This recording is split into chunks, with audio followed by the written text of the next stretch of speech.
C'est le 13h du 17 décembre 2020 qui démarre. Bienvenue à tous. Hello, Regina Ketandak. Bon après-midi, Vanessa Melakanem. Thank you so much for joining us. Coming up in the next 30 minutes.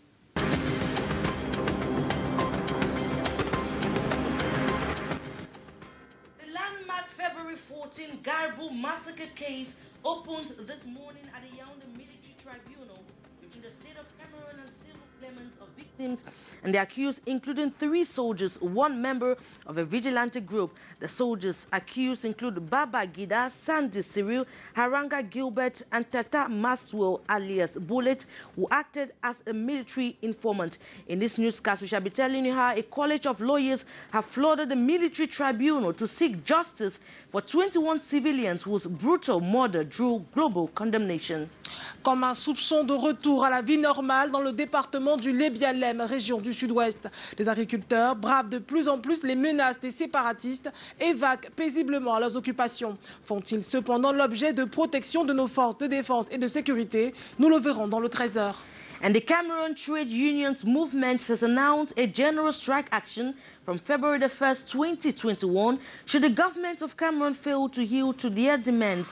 The announcement was made in Yaoundé as the union celebrated their 75th anniversary amid growing abuse and indecent working conditions. Those were our major stories.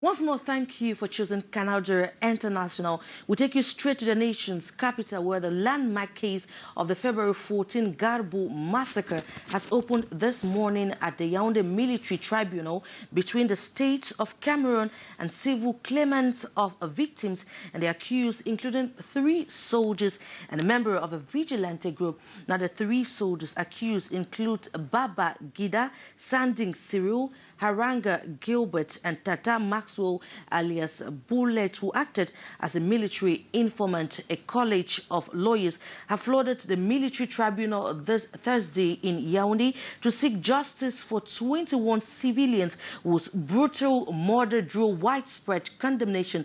Now let's take a listen to one of the defense lawyers, Barrister Tamfu Richard, in the following excerpt.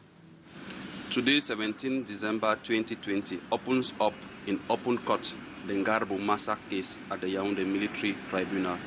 We all remember the tragic incident that occurred on the 14th of February 2020, whereby through a security operation by the security forces, innocent lives of children, adult women, aged parents, pregnant women were taken off on the 14th of February.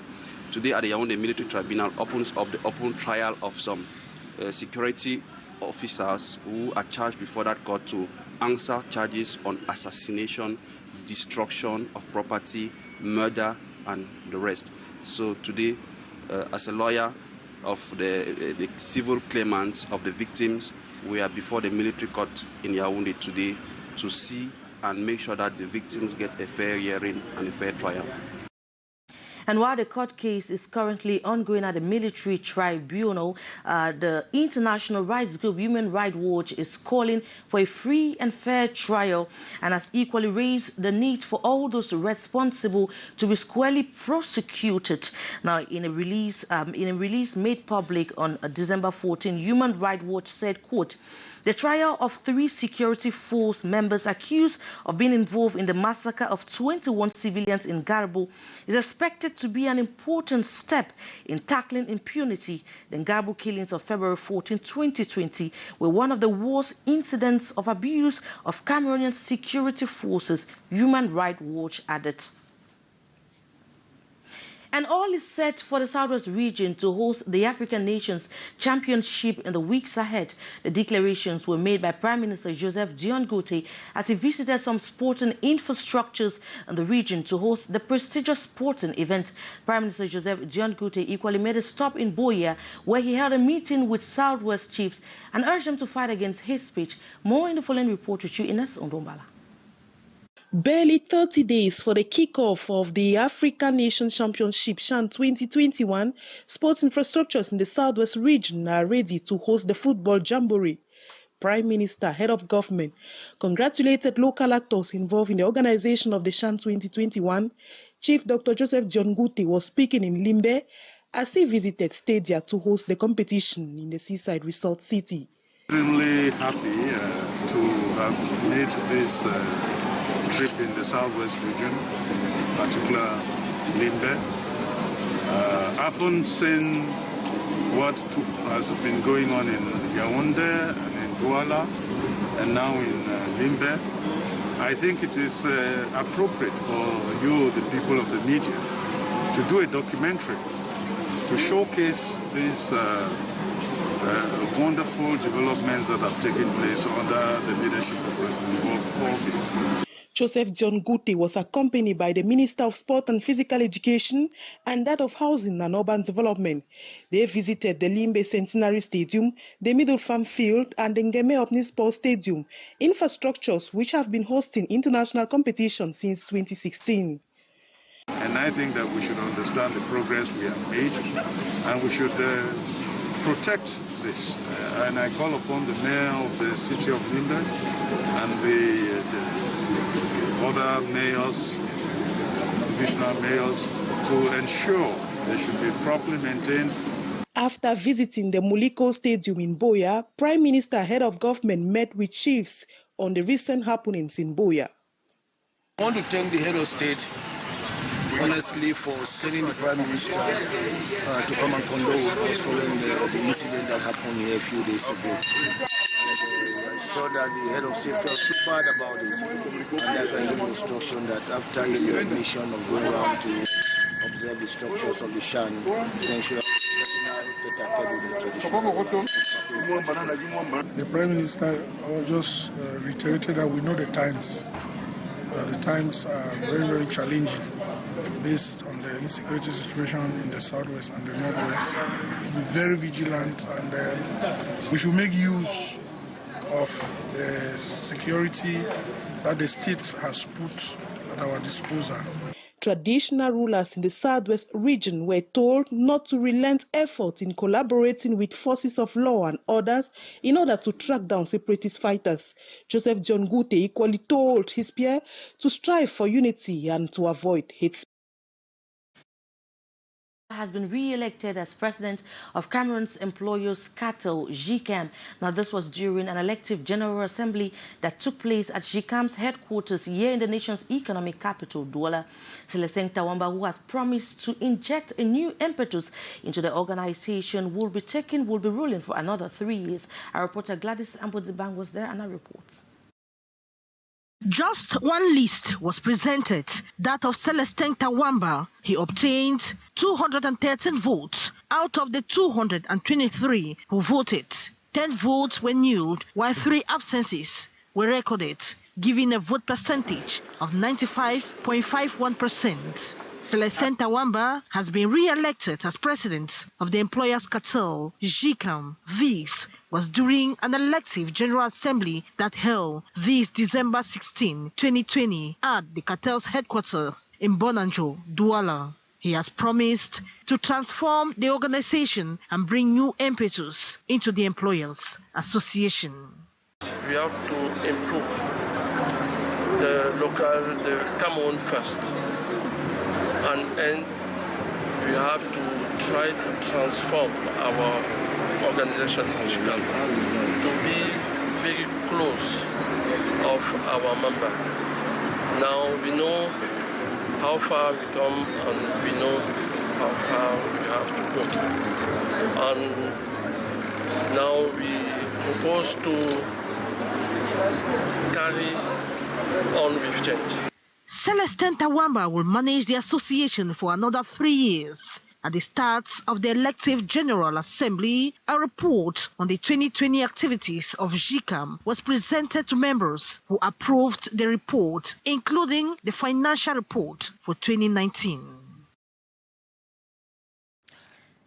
La suite de ce journal, c'est également avec vous, Régina Leketanda. Yes, the Cameroon Trade Union Movement has announced a general strike action from February the 1st, 2021, should the government of Cameroon fail to yield to their demands. Now, the declarations were made during celebrations marking the 75th anniversary of the union amid growing abuse and indecent working conditions across different sectors of the economy. Our reporter Hyacinthe Chia and Michelle Foku were at that 75th anniversary and brought back this report. The working conditions of Cameroonian workers, especially those within the private and the informal sectors, remain deplorable. No health guarantee in some enterprises, the total absence of insurance, very low salaries that most often are not regular, overdue working hours not backed by any financial motivation, and some workers most often declared persona non grata by their employers. 75 years after, the World Federation Trade Union and the Cameroon Trade Union Movement is conscious of the fact that the battle to institute decent working conditions in Cameroon is still far-fetched.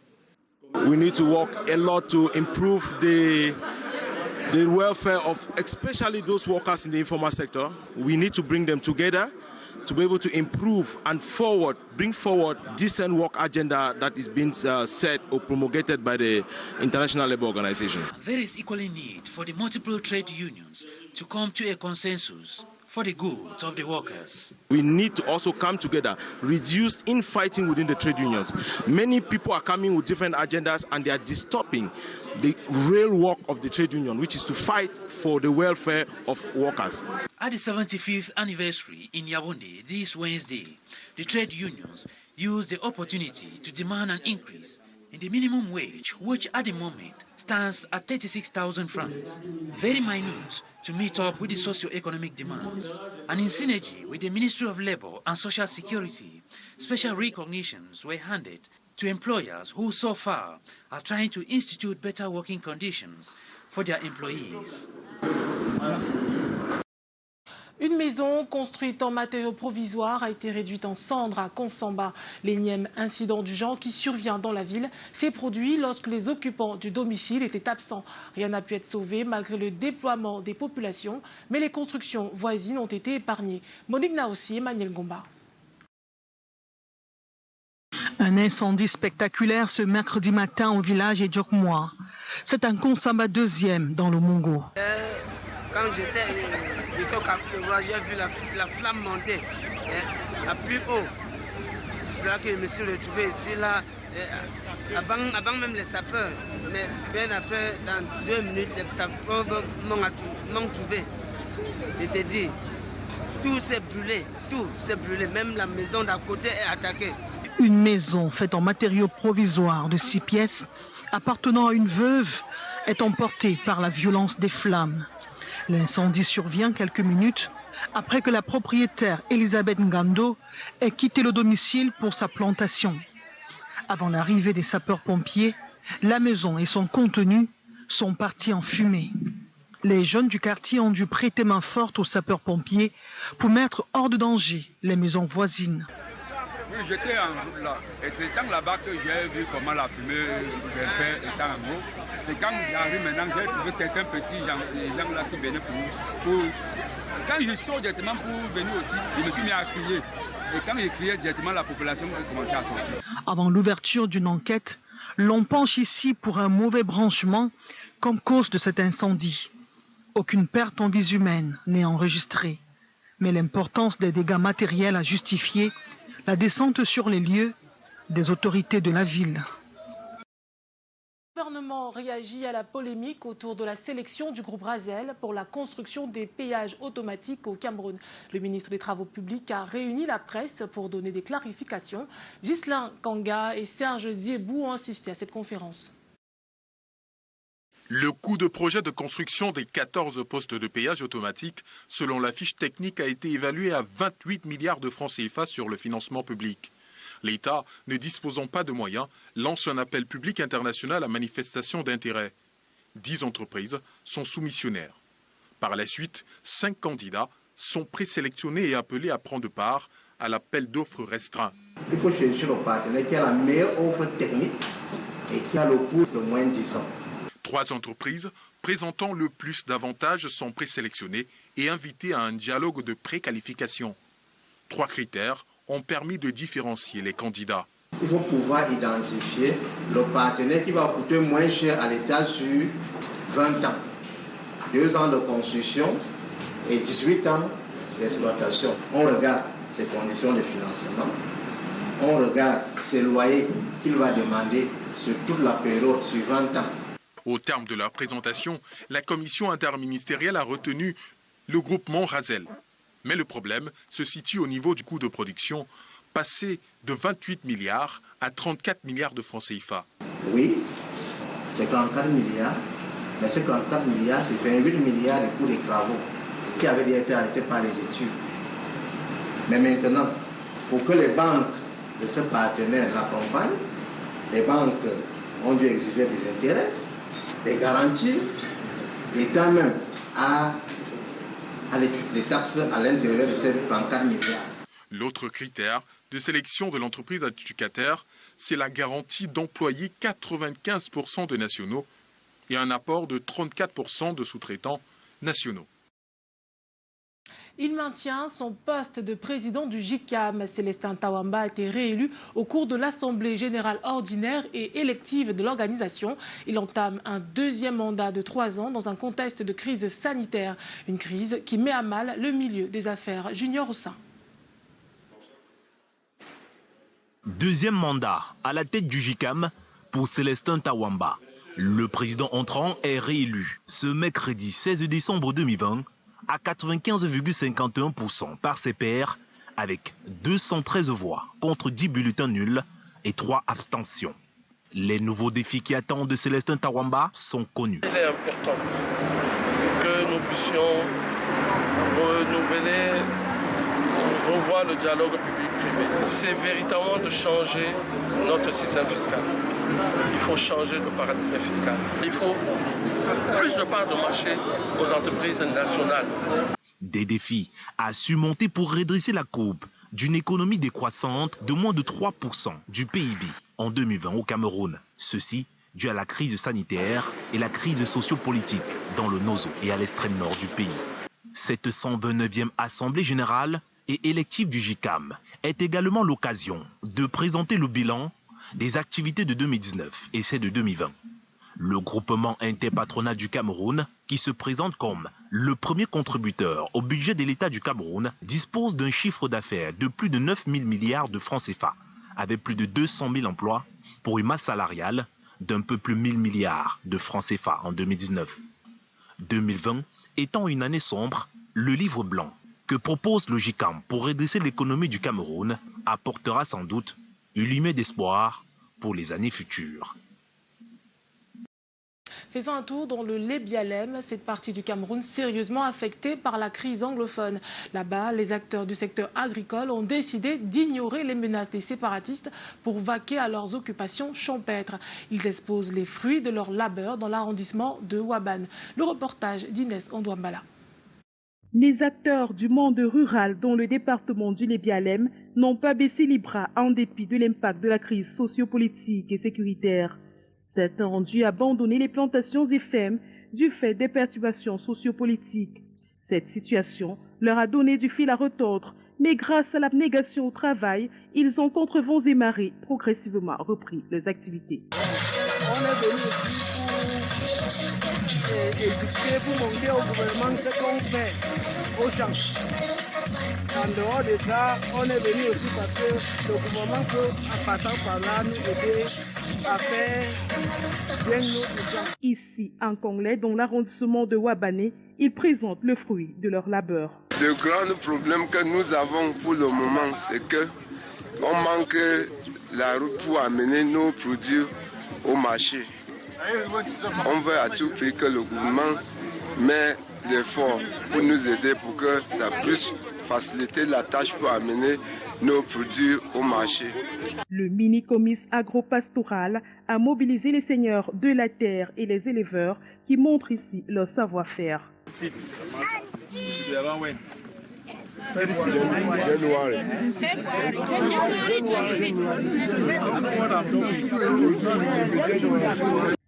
Ces denrées alimentaires en quantité suffisante mises à la disposition des populations locales visent également à approvisionner les marchés dans les centres urbains de la région du Sud-Ouest Cameroun. Très content, très fier et très content par rapport à cet événement, les Promises agro-pastorales organisé par la commune de Wapane. Parce que les planteurs, les cultivateurs sont sortis, les éleveurs sont sortis en masse. Et ce qu'on a présenté n'était pas mal, c'était très bien. Et vous voyez qu'ils sont contents. Et tout ça, c'est dans le but d'améliorer leurs conditions de vie ici. Le maire de Wabane, Israël Nemboketou, et les autorités locales saluent le dynamisme des acteurs du secteur agropastoral. Cette mobilisation des populations du département du Lébialem ici en Konglé est le signe que la vie a repris son cours normal. Et pour renforcer la sécurité sur le plan maritime, la Marine nationale a organisé la formation de 35 officiers à Isongo dans la région du Sud-Ouest. Quelques images de la phase pratique de cette formation dans ce reportage d'Inès Ondouambala.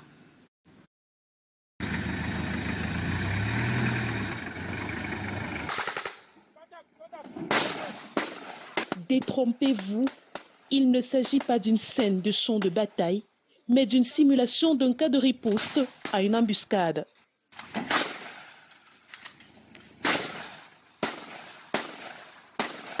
Arrêt sur image, voici quelques clichés de la formation pratique des officiers de la 4e promotion du cours d'application fusillé de l'école d'application des officiers de la marine.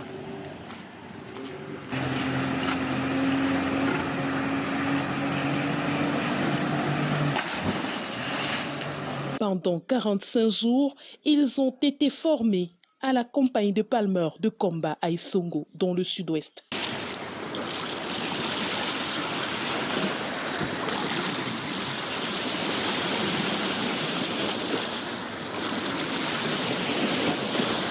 Un stage pratique au cours duquel les 35 officiers mariniers, parmi lesquels 7 personnels féminins, ont été outillés aux techniques de protection-défense, initiation au combat nautique, action de l'État en mer.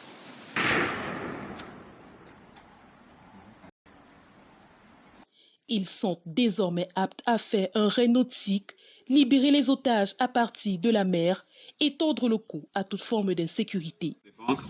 Ils sont capables aujourd'hui de faire un combat de localité parce qu'il est très important pour eux de pouvoir combattre dans un endroit qui doit vous protéger. La formation menée par le commandant de l'école de plongée de l'action de l'État en mer est supervisée par le capitaine de vaisseau Adenkwenti Hilary, commandant la force des fusiliers marins et palmeurs de combat, représentant le contre-amiral, chef d'état-major de la Marine nationale. Bonjour messieurs et dames. Bonjour commandant. Les pirates n'ont qu'à bien se tenir. La fin de la récréation, c'est maintenant.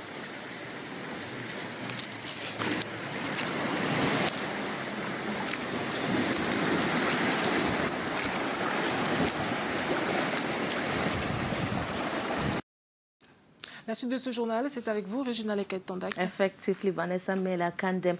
Now, despite its enormous potentials to generate electricity, the Lagdo Dam in the north region of the country fell far short of the 70 megawatt of electricity supply needed to supply the entire northern region of the country. Now, experts say irregular rainfall triggered by climate change can be held responsible as the lake, or rather the dam, failed to receive enough rainfall. Visiting the dam, the Minister of Water and Energy Resources, Gaston Ilundu Esomba, said things might change with the installation of new generators. More in the following reports. At the Lagdo Basin in the northern region of Cameroon, the absence of rains has led to a deficit in electricity supply. 15 to 20 megawatts of electricity was produced this year, in contrast to 40 to 70 megawatts needed by the population of the region. Visiting the Lagdo Dam, Cameroon's Minister of Water and Energy Resources decried irregular rainfall triggered by climate change has impacted negatively the Lagdo Reservoir. Lagdo Reservoir didn't receive enough of water this year. We just received 2 billion cubic meters. it's not enough. That is why you reduce the production by 15 megawatts. But maybe there is light at the end of the tunnel. Here at Jabutu Garwa, dozens of generators are being installed that will help pump water at the Lagdo Dam and generate electricity. And we hope that by the engine you are bringing here in the next few days, we'll be able to produce, to have those 20 megawatts, which are the gap now. With a population of almost 500,000, Garua continues to suffer epileptic electricity supply, what the population hope may change with the installation of these new engines. And well, that was how we saw it for this edition of the Bilingual News on Canal J International. Thank you so much for watching. Good afternoon and stay blessed. Bon après-midi, Vanessa. Bon après-midi, Réginal Eketendant. Nous rendons l'antenne en vous souhaitant une excellente fin de journée sur Canal International et on se retrouve demain à 13h.